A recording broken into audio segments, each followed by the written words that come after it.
Hey, thanks for tuning in. What I want to talk about today is podcasting, specifically video for podcasting. A lot of people are doing video these days. There's a ton of video out there. Those of you that are doing this, you all know how all this works. Um, but specifically, I want to get into the idea of video podcasting from a mobile perspective, being on the go. When you are a serious video blogger, vlogger, you've got your studio set up. You've got your gear all set up. It's probably pretty much static. It doesn't move much. You know how it all works. You just go in, set up, shoot your piece, edit it, publish it, bang, done, right? How do you do that when you're on the go? You have to either take all your stuff with you and reset it up, which is a total pain, or you have to have a secondary setup. You have to have a mobile video podcasting setup, and that's what I want to talk about today. I found a few pieces of gear that are incredibly compact, versatile, and provide amazing results. That's the biggest issue with the mobile aspect of this stuff, is most of it does not produce quality results.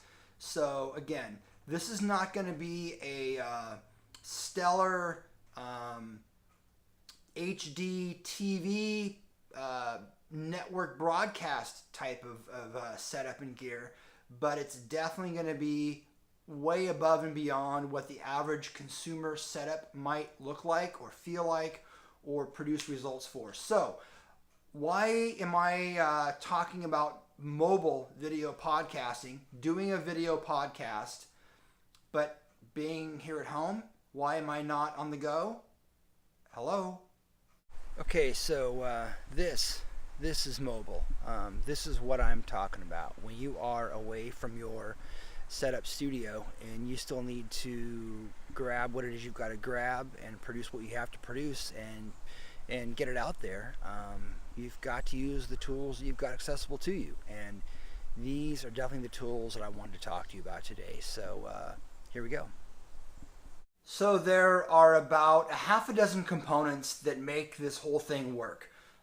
Three of which are hardware, three are software, and what I want to do is just give a really quick rundown right now. First and foremost is the iPhone 5 itself. I've been doing some research, finding out that there are a lot of things going on within the media creation of which I'm using myself. This video podcast was shot, edited, and everything for the most part except for probably one JPEG image of the setup itself, which was shot with a different camera. But other than that, everything about this was shot on the iPhone 5. But what I've added is a few extra pieces of hardware, a couple extra pieces of hardware. First and foremost, the Olloclip wide angle 3-in-1 add-on lens. It's a wide angle, macro, and fisheye. And I'm using the wide angle on this simply because with video podcasting, talking head stuff, you don't need that nearly as much. But if you're going to have cutaway shots of actual video, you're going to want that wide angle. It's that much better. The second piece is the iRig Mic Cast, which is an inexpensive additional mic. And it does make a big difference. As a matter of fact, when I set up to shoot this earlier, I had to actually shut off my Mac because it picked up the fan of the desktop Mac machine and added to the whirring sound in the background, and it was just kind of annoying. And I thought, let's just cut that out because that's why you add an additional external mic.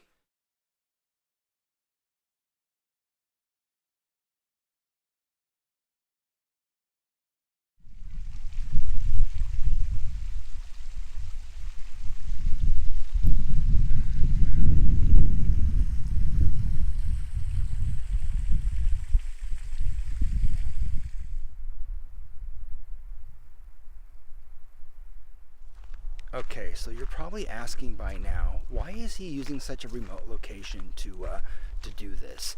And well, that's the reason is because I can, and it's to prove the point that this is about mobile video production, mobile video blogging, so to speak. And sometimes from a journalistic run and gun perspective, you have to be able to just use the tools that you have at hand, but have the best possible results from those tools.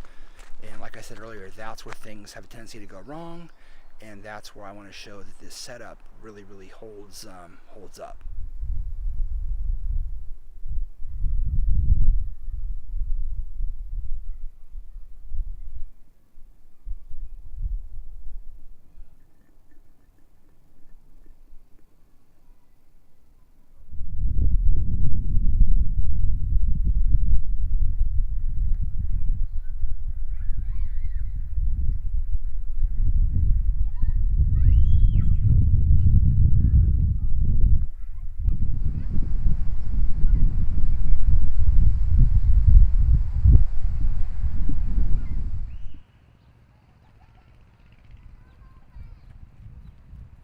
Sometimes it's the little detail things that really make a difference.